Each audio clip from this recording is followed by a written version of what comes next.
I'm originally from Canada. I was born on the East Coast. But while I was growing up, we moved around a lot, up to the far north, out to the far west. Every once in a while, kids would say to me, "So, where's home?" And I wouldn't know what to say, except that I knew home was Canada. When I was a young woman, I moved to the States, and I love upstate New York. It's beautiful. My kids are here, my husband's here, my grandchildren are here, my friends are here. I don't expect I'm ever going to move. But still, if you ask me where's home, I'll say Canada. I think because I understand the power of home, that this story resonates with me so much. Here's my version of a Selchie story, the seal person. On an island off the north shore of Scotland, there lived a fisherman named Angus. He was a good man, a kind man, a decent man, but he was also a very lonely man. One day he went fishing, came home, and he was tired. And though he never usually did such a thing, he lay down to rest on the grass near the shore, and he fell asleep. When he woke up, it was already night, and the moon was high. And there, on the flat rocks near the shore, he saw women singing and dancing. Beautiful women, naked women. And he had never seen them before, but he knew who they were. They were Selchie. He had heard the old stories, though he'd never believed them. He knew that sometimes the seals, the great gray seals that swim in those northern waters, come ashore, take off their seal skins, and for a few hours become human. And then, after they dance for a few hours, they put their skins back on, become seals again, and return to the sea. But if you take away their skin, they cannot go back, and they must remain on shore as a human. Now, I told you that Angus was a good man, a decent man, a kind man,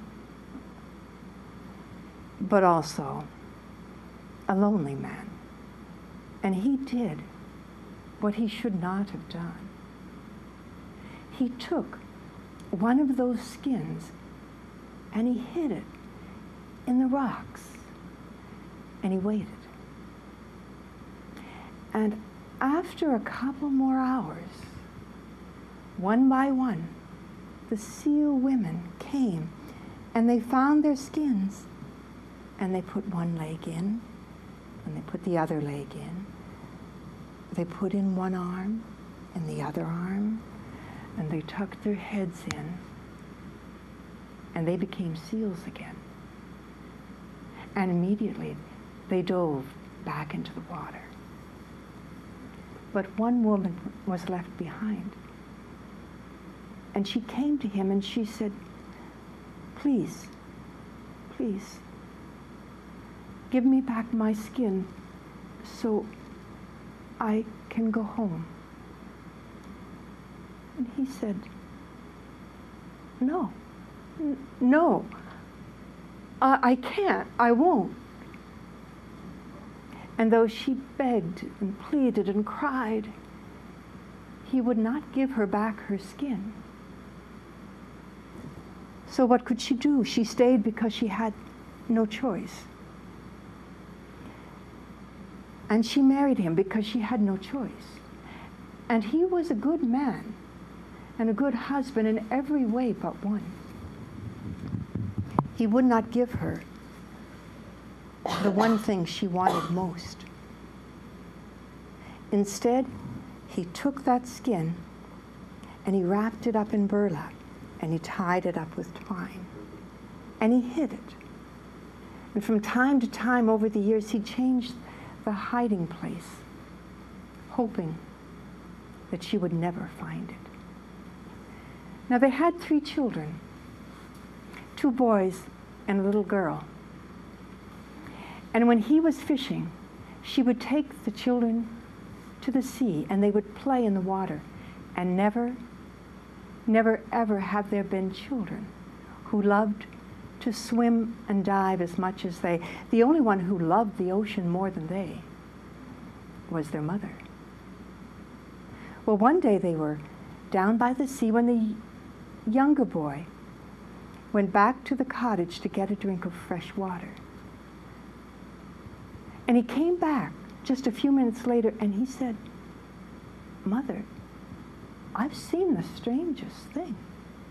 Father was there, back from his fishing, and he was standing on the kitchen table, and he had a package that was wrapped in burlap, tied with twine, and he was there on the kitchen table putting that package in the rafters." Well, as soon as the boy's mother heard that, she didn't say one word. She ran back up to the cottage. And as soon as she got there, she pushed the table against the walls.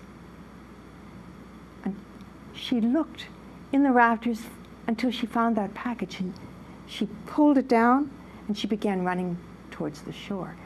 And while she was running, she was untying the knots.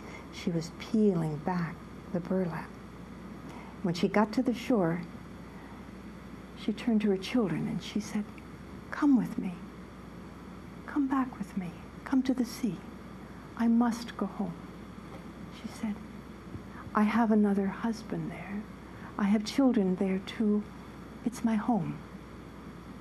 I must go back. Come back with me. I love you." And the older boy said, we can't. No, we can't. Father needs us, and this is our home." And she turned to her daughter, and she said, "Come back with me." And all the time she's saying this, she's putting in one leg and then the other, and her lower body is changing into the body of a seal. She's putting in one arm and then the other into that seal skin, tucking in her head. And her little girl didn't say anything. She just took one hand and put it into the flipper of her mother. And as soon as she did, the little girl changed also into a gray seal. And mother and daughter dove deep into the cold waters of the Atlantic. Oh, for a long, long time. The father and the 2 boys mourned for the loss of their mother and wife, for their daughter and sister.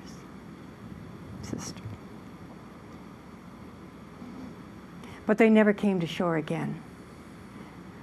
But ever afterwards, when they went fishing together, 2 seals would come up to their boat, a large gray seal and a smaller one, and they would lead them to the place where the fish were plentiful. And then, large seal, smaller seal, would dive down again deep into the cold waters of the North Atlantic. Thank you. Oof.